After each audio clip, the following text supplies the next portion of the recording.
What's the deal, YouTube? It's your girl, Miss Honey. Hey, y'all. Welcome to Woosah Wednesday. You guys already know what this is. This is Underground. This is our show. This is our shit.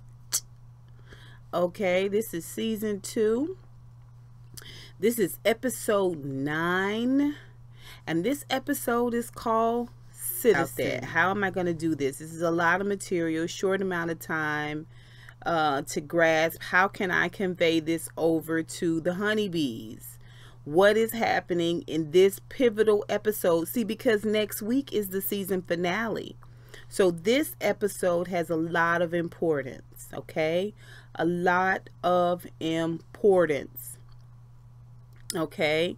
And you're going to find through this recap / review / discussion, the word fear comes up a lot. Okay? So without further ado, you guys already know what to do. Go ahead and subscribe. Hit that thumbs up. Remember to comment. Let me know how you feel about everything. Let's discuss. Let's talk about it. Let's get into it. All right. So this episode opens with Cato, and Cato, as you guys know, has infiltrated George's house, and he is in the attic, and he is standing in the window, and he is looking out over Pennsylvania. And then he turns around, and there are other slaves there in the attic and playing cards and doing other little things. He walks through and goes out the secret attic door. Remember, Georgia wants them to be able to move around the house, in and out of the walls of the house freely. And so he goes out and immediately launches his investigation. He is on all the walls. He's finding out where all the secret doors and crawl spaces and hiding places and tunnels, where, you know, every little secret that this house has that Georgia explained to Elizabeth some episodes ago. This is what he's doing. He's tracking it. He's going and he is peeping in on everyone. He sees Elizabeth at the front desk, and she is going through putting on cards, you know, and he, you know, sees a little conversation between Georgia and Elizabeth, a little snippet of conversation between Georgia and Elizabeth, and he hears them make a reference to Rosalee and her family. And you know, he is on the prowl. He goes into Georgia's room. He's going through the cabinets. He's going through, you know, her drawers, and he's looking through some papers, and in walks Harriet. She catches him, and she says, you know, what are you doing in here? And he stops and looks, and he smiles. You know, and he drops the smiles, and he pulls the collar together, and he says to her, is this George's room? And she said, yes. He said, well, you cargo too? And she says, no, I clean up around here from time to time. And she says, now, that's 2 questions of yours I've answered, and you have yet to answer the one question that I asked you. Oh, well, I heard some of us might be moving on soon. I just wanted to thank Miss Georgia for all she done for us. And so Harriet was like, okay, she's in the kitchen. Try the kitchen. She's probably in the kitchen. And he says, oh, thank you so much. I appreciate it. And she says, Minty. All right. Thank you. He walks on out. Okay. Now, she told him Minty because, one, she don't want him to know her name is Harriet Tubman. But I think also when she said Minty, she was like, what you don't want is Minty to get a whiff of your bullcrap, Cato. That's what you don't want. Okay? Minty. Minty's a rebel. She's defiant. Okay? She will chop you off at the Mickey freaking knees. Cato, keep it up. Then we see Cato talking to Patty. He done went back and then slipped back out and went to talk to Patty. And she mad as hell. She want to know what the hell going on. I'm losing money and I got niggas up here just waiting that I need to sell. I'm losing money left and right. He said, listen, I think I saw a woman that was sweeping up at the house and she looked just like Harriet Tubman. She looked just like the description. And the woman said, do you think a woman who has freed thousands of slaves and is known for this entire... the mother, the grandmother, the leader, the general, you know what I'm saying, will be sweeping? See, that's how you think, Patty, because you think you and Harriet somehow equal. You don't even realize that you don't have 1/10 of the integrity and the humbleness that Miss Harriet Tubman have. You think because it's beneath you, it will be beneath Harriet too, but you have no idea what you're talking about. You out of your depth here, Miss Patty. So he said, well, you think I'm just trying to, you know, she said, well, perhaps you trying to escape. You know what I'm saying? Maybe you feed me some bull crap. Perhaps you trying to escape. So he looks, she looks, they look, and we all look. And he goes to reach for a knife, and her boys pull out their gun. He takes the knife, and he cuts his wrist. Long ways.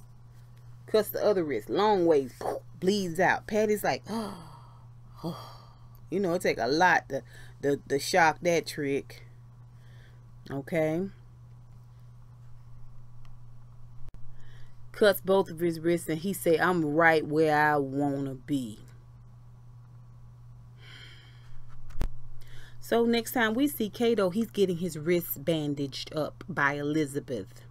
And he says, you're not going to ask me why? Miss George and a couple of others, they all ask me why. You're not going to ask me why? She said, I don't need to ask you why. I know why. Here we go with this whole fear talk. All right. She starts talking about, you know, fear is the only thing that's constant, you know, and she's learned this because her husband was shot and killed right in front of her. And more than anything, it infuriated her. She's so mad, but she's also afraid. She's fearful. And Cato says, you see, you white folks don't know nothing about that kind of fear. You know, now you know what niggas been feeling for years. This is what he said. Now you know what niggas been feeling for years. And that kind of fear you can't sit. Meaning that kind of fear won't let you rest. Okay, that kind of fear pushes you and pushes you and pushes you until you either make a change or you do something so colossally foolish, Cato. I digress. So he tells her, he says, pull it in, pull the fear in, and then push it out hard. Okay. He say, take that fear. Okay. And you turn it on them. He said, become the monster that came to eat you. And Elizabeth don't know who Cato is, but that side of him that can't let it go, that's looking to destroy and kill everything that has ever hurt him, that part of him is speaking to that part of Elizabeth that's got a little bit of taste of anger and brutality. And now she wants to turn it on the people that are enslaving our people as well as the people that hurt John. Okay, so his fear and anger speaks to her fear. Later on that night, we see Cato get up and he's walking around. All the other slaves are laying down, sleep. He's on the move, okay, looking around. What can I get? What can I find? What can I do? All right, and he happens to be going downstairs and he sees Elizabeth go out through the tunnel that he came through.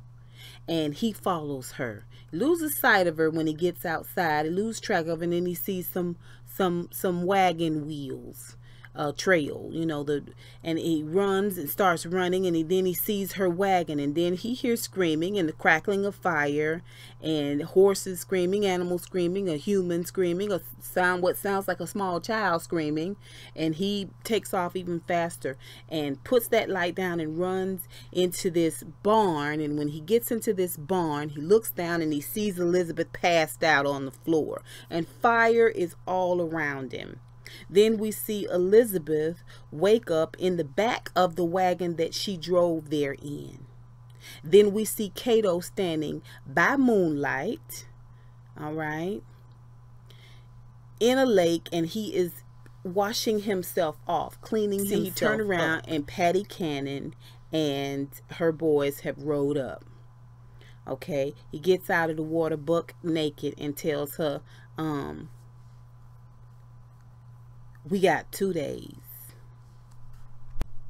Okay, so now we know what Cato's done with his day. Same day, let's see what Elizabeth has done with it.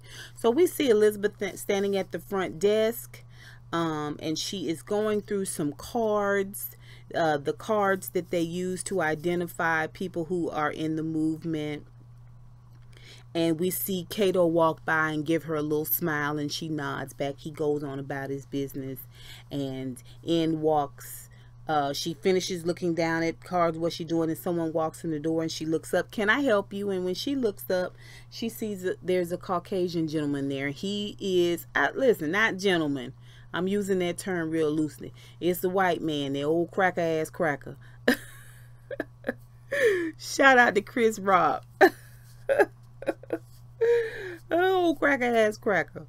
And he want a room. I need to get a room here. And she says, and she pulls out a drawer and she puts her hand on the gun. She looks down, she sees that scar on his hand, and she knows this is the man that pulled her out of that wagon, tied her to that tree, and put that knife to her back and threatened to brand her if she didn't stop helping slaves, right?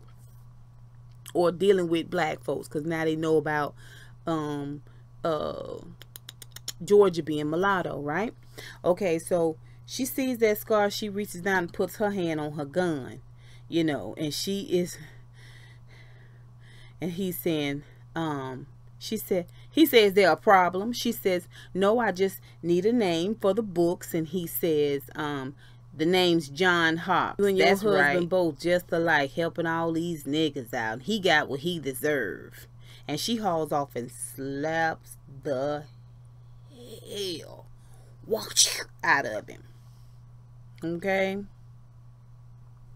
Then we see Elizabeth talking to Georgia about the whole situation. She is so pissed off. He had the nerve to walk up in here. We got to do something. We got to do something right now, Georgia.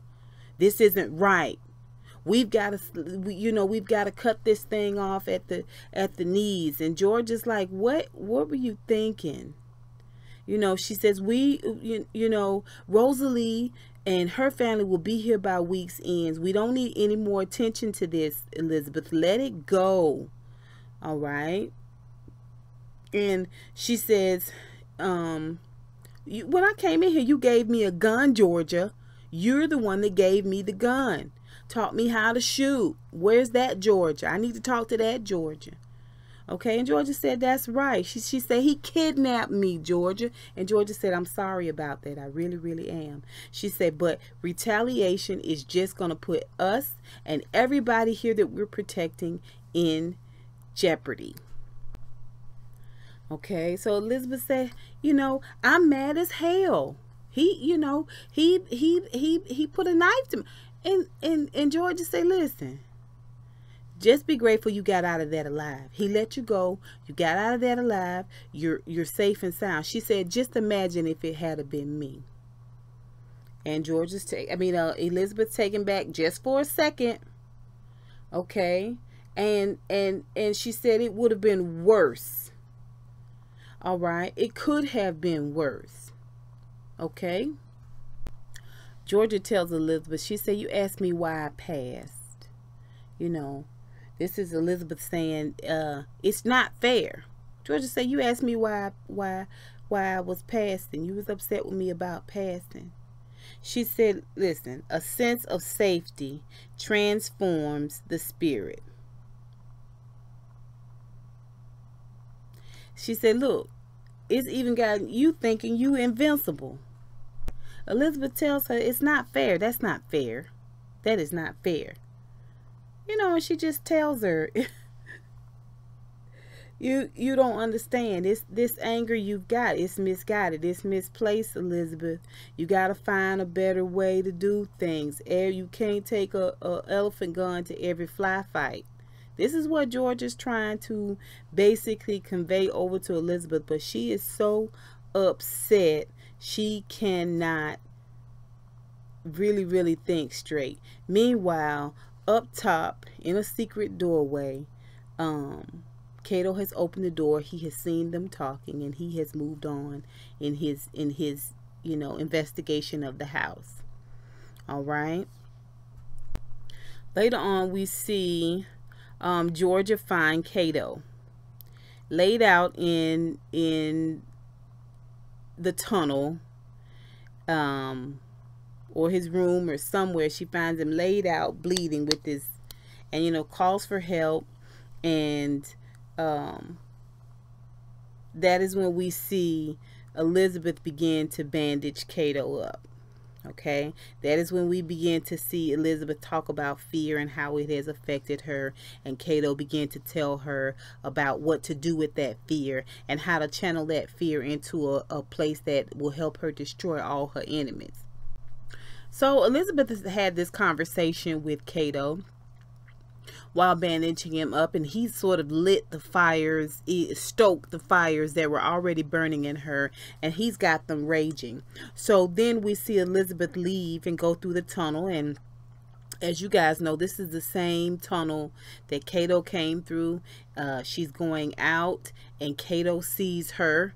We find out where she was going. She's going to John Hawk's house, and she has decided that she is going to do something. So we see John Hawk, and he is lighting a cigarette, and he mounts a horse and he rides off past her. Well, she decides what she's going to do is burn his barn down. All right.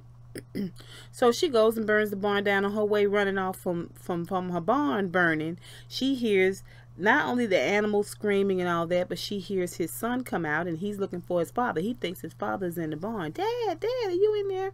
And he runs and goes in there. Well, Elizabeth, of course, has a conscience, so she turns around and goes back in to save the boy, to get the boy out of there, and passes out from smoke inhalation, which is the point where Cato comes in, and Cato has found her. Now, unbeknownst to her, because she was passed out, Cato is the one who drug her and the boy out of there, quite obviously, and put her in the back of the wagon. And when she came to, she made her way back, of course, but she never knew that it was Cato that saved her. And that is why Cato was bathing. Cato was bathing so that he could get that smell and that soot off of him, because he knew that it would be a question when he got back to George's house of why he was covered in ash and why he was that way. And he's trying to hold his peace. So she don't even know that he saved her from that burning barn, right? So we see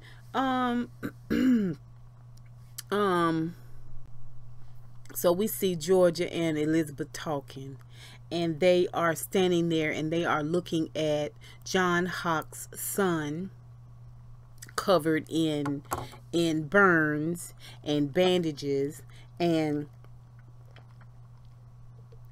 Georgia's mad as hell.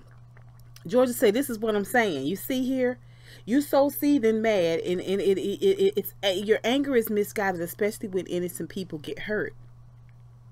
All right, your way is not going to be the best way right now, Elizabeth." And Elizabeth is not hearing it. She is not hearing it. She is in full-fledged anger mode, you guys. All right, and she says, she said this son is a product of his father. Okay, this is justification for what she did. All right. She said the son could be just like his father. He was raised just like his father. And Georgia says, oh, he could be somebody different. He could make different choices. He could be a completely different individual. Elizabeth says, I feel so deeply. I don't care about crossing the line. She said, this fear I have, it's unforgiving. And until we all feel this fear, that nothing will change. Georgia says, you're dangerous then. And I don't think I want you in my house anymore. See, I kind of understand what Elizabeth is saying. When she says, until we all feel this sense of fear, nothing will change. I can completely make it applicable to what we are seeing now in 2017 with this huge amount of unarmed, peaceful African Americans being shot down and killed, anything but black people, until it started happening to Caucasians and Latinos and Asians and things of this nature, until they started to feel that same sense of fear and doubt for their safety and doubt for their rights as Americans. Then there was nothing said about it. Okay, so I can understand where she's coming from, in the sense that making everyone sort of feel where we're coming from, where she's coming from, will help in the cause and the change. I can also understand what Georgia is saying too. Like, this thing is dangerous. If you don't get this in check, Elizabeth, you're going to end up being another Cato. And that's not what you want. That's not what you want. So then we see Harriet and Georgia together. Harriet is getting ready to take that trip up to Ohio, and you know, they are exchanging money for bits of information, safe houses, tickets, slaves, all of this. They're working all of this out. Georgia is writing everything up and getting all the papers together and writing a letter, and Harriet is telling her to tell Mr. Barnett that she is leaving in a week's time. When they first started talking, Georgia started telling Harriet about Elizabeth slapped the cracker ass cracker. She slapped him. And so Harriet said, good girl. She said, I hope you don't tell her that. I don't want to encourage that kind of behavior. And that's when they started talking about, you know, the money and the tickets and Mr. Barnett and the travel. And she says, let him know that the money was going to be provided by Mr. Steele. And she mentions Cato. She said, that cargo with the burnt face. And Georgia said, yeah. She said, something about him I don't trust. She said, words fall too easy from his mouth. And she said, keep an eye on him. And Georgia told her that she would. And so Georgia says, I'm worried about you. And she said, don't worry about me. Everybody's going to be thinking I'm down south, moving slaves north. They're not going to be looking for me to be traveling alone. And so, you know, Georgia says, I just hate for you to travel alone. And so Harriet says, I'm never alone. So confident and so self-assured, right? Okay, let's just talk a little bit about Harriet's distrust for Cato. I get what she's saying, because Cato does not have 1/10 of the humility of a newly freed slave at all. You can kind of tell the way Cato matriculates around that he is not just fresh off the plantation type slave. You can just tell. You can tell in this conversation the way his gaze meets your gaze, all of that. He's walking around there a little cocksured.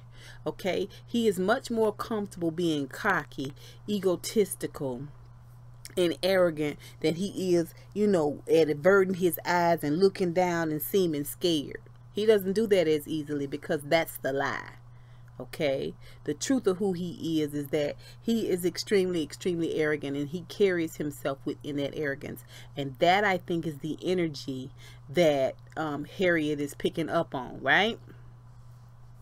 Okay, so then we see Harriet on her journey, and we come into her being mid narcolepsy. She's in spell. She wakes up. She's holding a little brown envelope, the one that Georgia gave her with money. And she pulls an envelope out of the stump and puts that envelope that Georgia gave her in that stump. And she walks on. And then we see her wrapping her horse's feet in burlap. Now, this is the same horse that when Rosalee threw her body on the back of that wagon, baby, after she had been shot and beaten and buried and burned and bitten, this is the same horse that took her on back to George's house. Well, this is the horse that Harriet is wrapping the horse's feet in burlap to cover his tracks, I'm assuming, and to hide the tracks of who he is, I'm assuming. And she's sort of communing with the horse and visiting with the horse and just transferring positive energy with the horse. She's looking right at the horse. She's connecting with the horse. And it's a very, very, very human, compassionate moment that I personally really appreciate it, because I have a huge love for animals. So yeah, this horse is her friend. It's her old friend, her road dog, right? Then we see that she is sewing a button on something or doing something at this sort of mercantile trading post in Ohio, and she sees this guy nailing up these wanted flyers, and it's about a slave who ran away. And she gets up with her gumption, you know, she gets up as Minty and goes and snatches every one of those flyers down. Okay, and then we see her riding along in her wagon, and she is asleep. She's in one of her spell moments, and the horse is just driving, and she comes to, and she's just like, oh, she don't have to worry about getting off track, because she take care of that horse and that horse take care of her. All right, all of this is her journey. All of this is her journey. She's now in Ohio. We noticed about a trading post. We see her hiding. She could hear riders, a gang of riders coming up from miles away. It's a very thunderous sound, and she has time to get down and take her horse loose and leave that wagon there and hide in the woods with her horse. Okay, and the riders go on past this wagon with no horse. All right, smart. And we see Harriet go into a church, and at first when she goes in, the church is completely empty. It's just her and the Lord, and she sits down. Well, she kneels down at first, and she just begins to talk to God. And she says, you know, Mr. Steele and Mr. Douglas, you know, they want me to tell my story. She says, and you know, my experience, she says, is important. They think highly of my faith, even though they don't have much of their own. They don't use theirs very much. Okay, she says, but I'm guilty of one of the 7. She said, pride. She said, I'm a woman of action, not I'm not about talking, you know. And at this moment, she gets up from kneeling, and she sits down on the bench, and she goes in a little deeper with this conversation with God. Now, you know, it started out as this sort of prayerful conversation, and now she's transitioned. Now she's just talking to her daddy. She's talking to her father. She just laying it all out there, and Harriet is really, really speaking from a place of fear. Okay, not please don't hit me, master. Not that kind of fear. She's speaking from this deep place of being out of her element, of being unsure, okay, of being full of doubt, and this is new territory. This is new ground. This is not my lane. This is not what I do. I rescue slaves. I bring them up from the south into the north. This is what I do. I don't do public speaking. I don't want to expose myself. I don't want to continue sharing this story. This is not what I do. Okay. She said they talking, but my talking brings money. My when I give these speeches, it's bringing money, God. I can't, you know, I can't deny that. She said, but these 2 men, they educated, but they foolish. One thing to do something well, but to try to convey that over to others, it's a completely different thing. Okay? You know, to teach courage and to pass it on like a bucket of water. I don't know if encouraging people to do what I've done is as easy as actually doing what I have done. Harriet's tells the Lord, I don't know if I'm the right one. Maybe it's best for me to do what I've always done, which is be alone.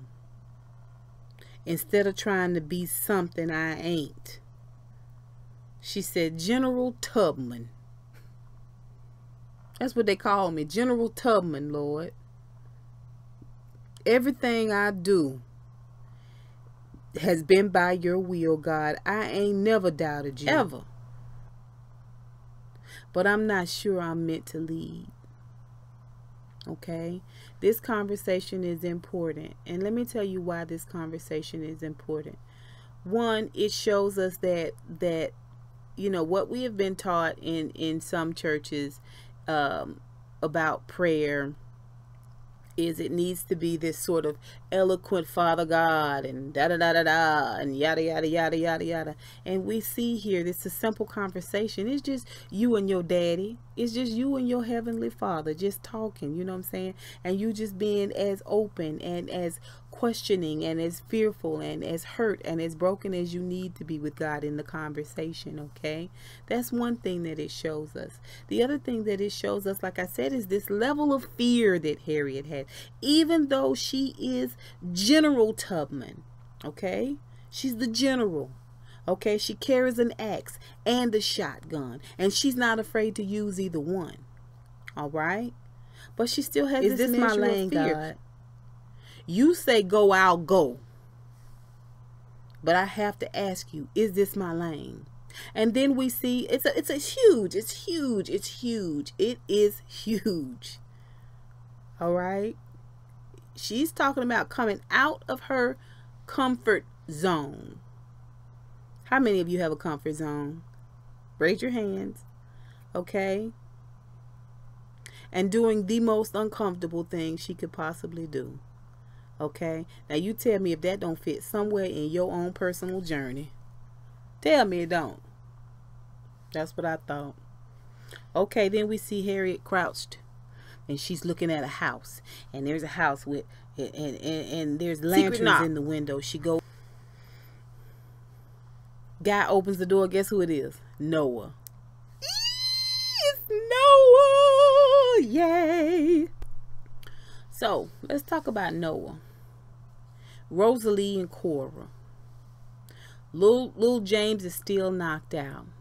And Rosalee is talking to this white woman. This white woman is scared as hell. She wants them to get out. What you paid me for was 4 slaves. Wasn't nobody looking for that. That was supposed to be Noah, James, Rosalee, and Ernestine. We already know what happened, don't we? Okay? And she said, now you didn't tell me you burnt your mistress' house down. They're going to be looking for you. She said, and Rosalee said, no, they're going to be looking for us heading up north. They're not going to be looking for us right next door. So they essentially ran right next door. All right. And this woman is hiding them. And so the woman say, I want y'all out of here. I don't want this. I don't want this. You know, Rosalee said, well, you got your money. And so Noah jumps in. Noah says, listen, you ever been caught before? The woman said, no, you ain't gonna get caught now. He said, and I know you can use the money. I can see that you can use the money. Now, we're going to leave here and we're going to get on the train. We're going to be out of your hair. Okay? So the woman concedes and she says, stay away from the windows and be quiet. All right? And y'all get on up out of here. So the woman goes on and Rosalee begins to get undressed. Now, she getting out of this giddy up that Mistress Savannah has had her put in. And Cora is at the wash basin and washing her face. And Noah looks at Rosalee. He loves her so much. And he goes up behind her and begins to undo that cincher that she's got on. And he said, you all right? And she said, he's okay. And he stops and she says, it's a boy. Well, I think it's a boy anyway. And just as she's finna say, Noah, Cora says, James is waking up. Rosalee and Noah and James in the attic of somewhere. I think they're in North Carolina. And we hear white men talking and coming in, and Rosalee's getting her gun ready, you know, and Noah is there, and he's got his hand over James's mouth real tight, like, okay, and we see Cora kind of try to run and climb, but she doesn't quite climb up to where they have been hiding. I don't know if she got down to use the bathroom or what. And she gets shot in the back and falls, and she looks up at Rosalee and Noah. Nobody says a word, not even Cora, thank the Lord. And we hear one of the white men say, man, you're supposed to shoot her in the leg. And they say, well, we get a reward, we get the reward money whether she dead or alive. And then we see them pull her body away. So they looking down and they see Cora being pulled away, and she's screaming. That's the last time we see Cora.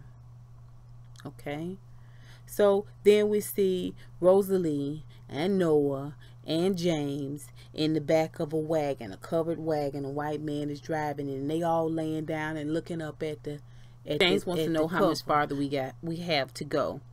And Rosalee immediately just encourages him, not much further, you know, soon we'll get on the train. Noah jumps into it and tells him, you think the plantation was big, wait till you get on the train. And, you know, you get to look out the window, miles and miles. You'd be surprised to see how big this world is. It's so much bigger than the plantation.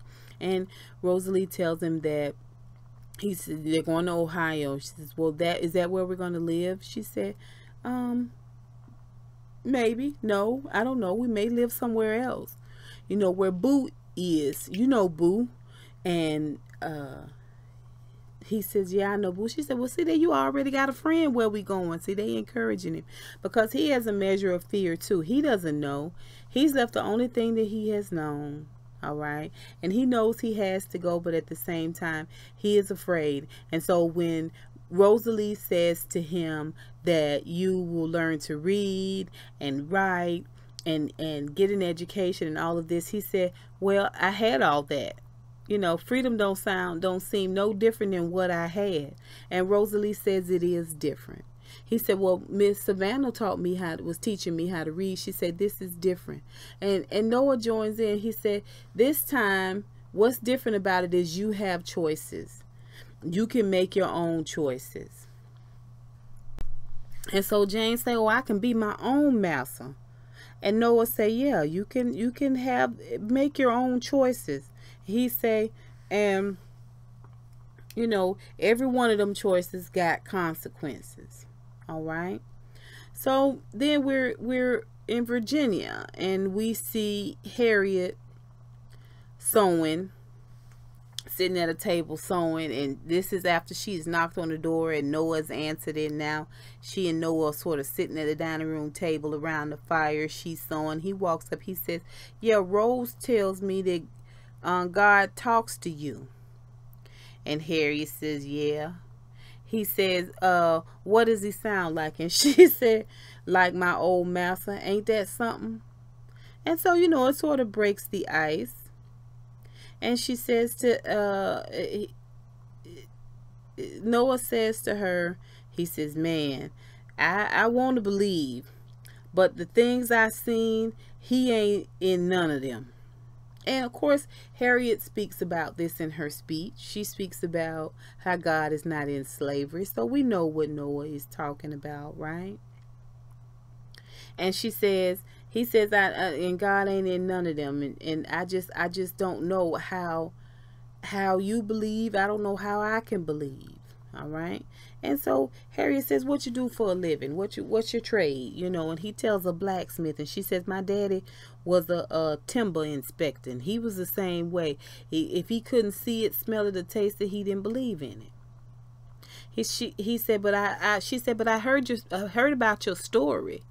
You know, the Macon 7. You went 600 miles. She said, what? He said, what made you do that?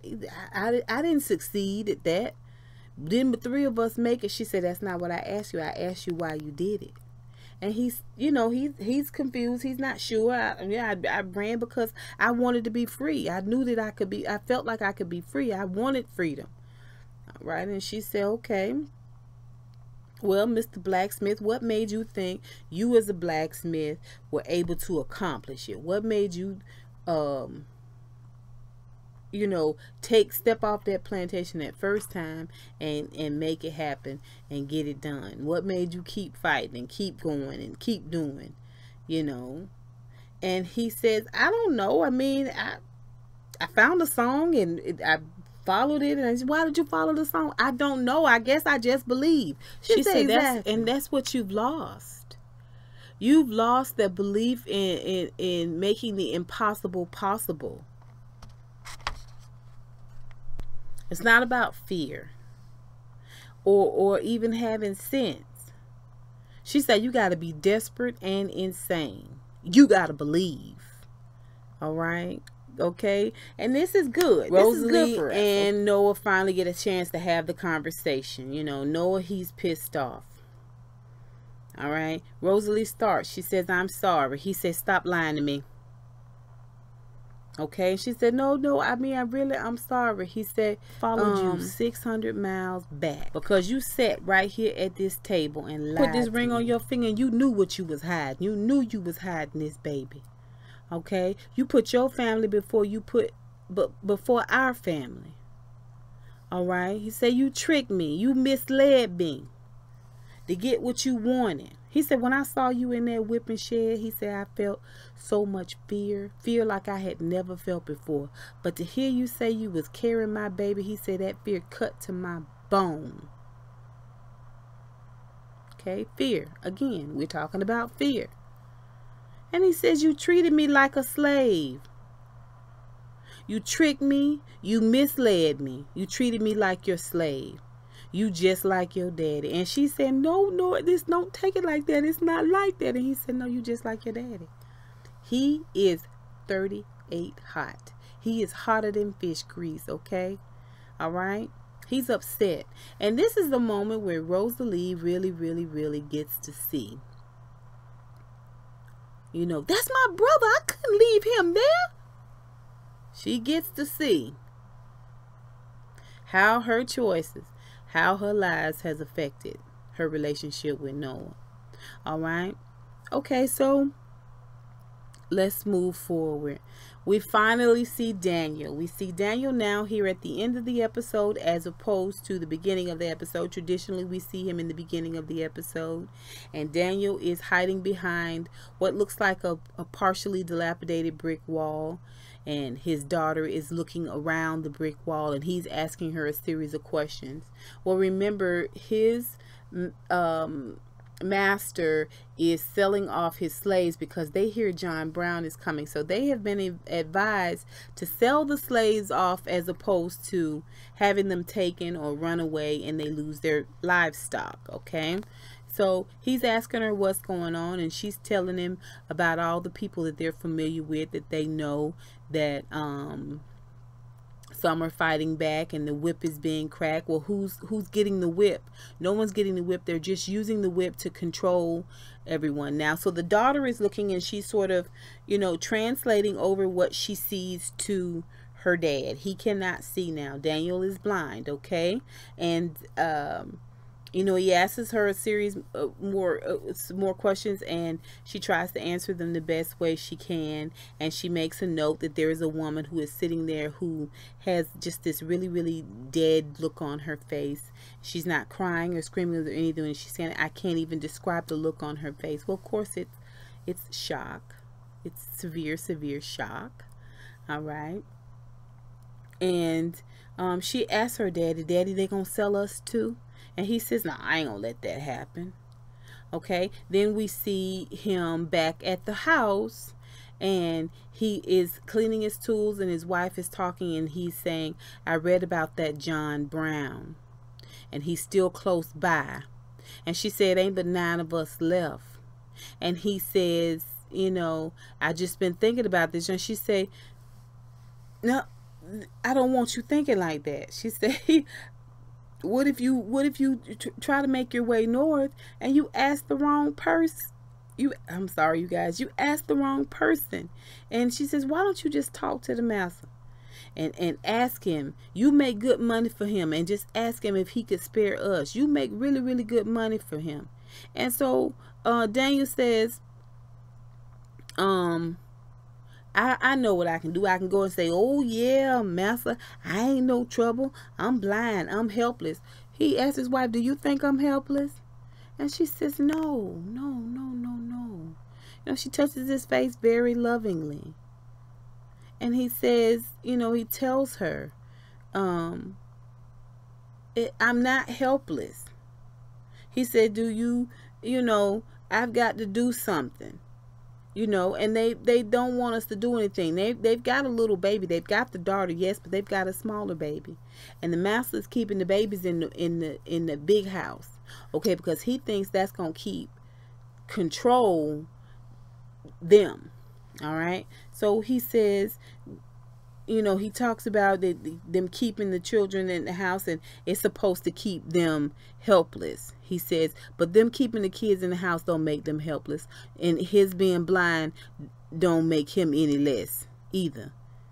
He's no less. He's not helpless just because he's blind. And she, you know, concedes, and she says, what can I do? And he say, love me.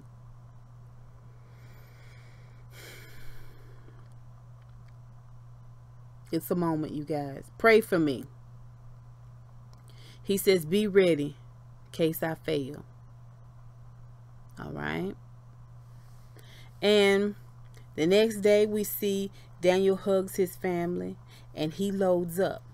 The master has loaned them out to the local university.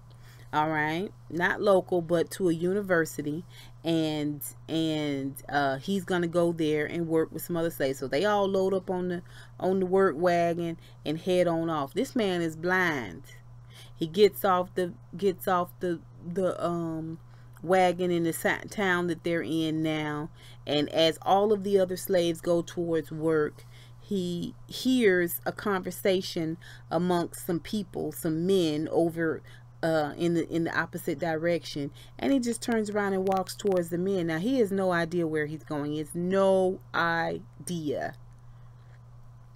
Bumps into one of the guys, white man, and they say, hey, and he's like, pardon me, sir, I'm trying to find Ripley. Can you point me in the direction of Ripley, if you would be so kind? I mean, very, very distinguished. He talks very, very, very well, and his wife sort of made reference to that. And so of course all the men point towards Ripley. Now this is Ripley, Ohio, I think. And so Daniel heads off in that direction. Then we see him walking through the town of Ripley, and he's blind. He's blind. He's crossing the street. He's on the sidewalk. He's just walking along, and he's hearing all of these different conversations about all of these different things. And this is all helping him to sort of be aware of where he needs to be, what he needs to do, who he needs to talk to. White man stops and wants to see his freedom papers. And so Daniel says, oh, well, sure, here are my work papers right here. Say, these work papers are for the university. Yes, sir, I'm on loan to the university to do some work. The university is several miles. So we know now that Daniel has walked blind in a strange town, in a strange place, several miles to get to Ripley. Okay, when I tell you, you can't stop us, y'all, you cannot stop us. You hear what I'm telling you? Okay, have no fear. The melanin is here. All right. So he says, I broke my bag. I'm looking for a local cobbler. The master gave me permission to come. Boss man gave me permission to come down here and get it fixed. And so, can you point me to the next the closest cobbler shop, please, sir? So goes into the cobbler shop and tells the guy, you know, I'm here, I need you to fix this. And as the guy's trying to fix it, Daniel tells him, I read something about cobblers in Ripley. And the guy says, I find it hard to believe. And Daniel says, yeah, the average town has maybe 1 or 2. You guys have 6 here. And when I was reading this article, I was thinking about how the article was talking about, you know, making shoes for slaves, for runaway slaves. And so the guy stops what he's doing. He's like, I wouldn't know anything about all that. And Daniel's saying, yeah, well, you know, it's just conversation about cobbler Daniel shops. just cuts to the bottom of it.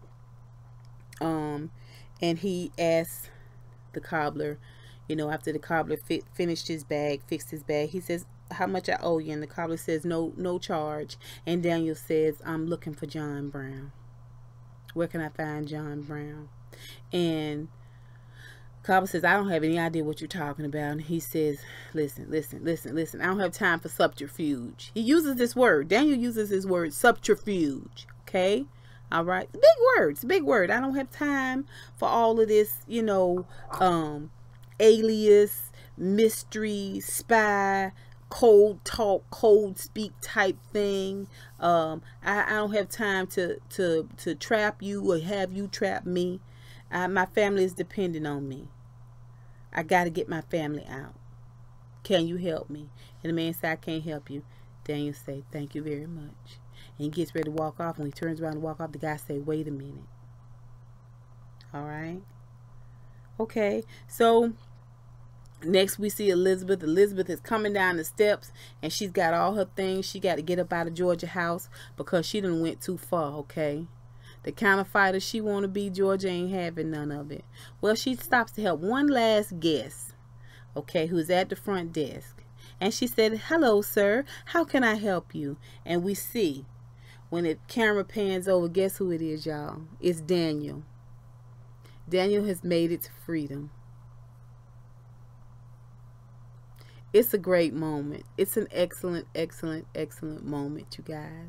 Oh, I love this show so much. This is the second to last episode, you guys.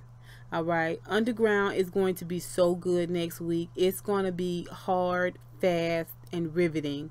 All right. I thank you guys so much for tuning in and sticking with me through this whole process. You guys know how I do. I wanted to make sure I conveyed the story over properly to you guys. I hope you enjoyed it. Please, I really want to hear what you guys think about this episode. I know we've had some conversation previously about giving up on Cato, about giving up on this idea that he may be working still for his people, for the cause, okay? And a lot of people says poppycock, balderdash. We don't believe it.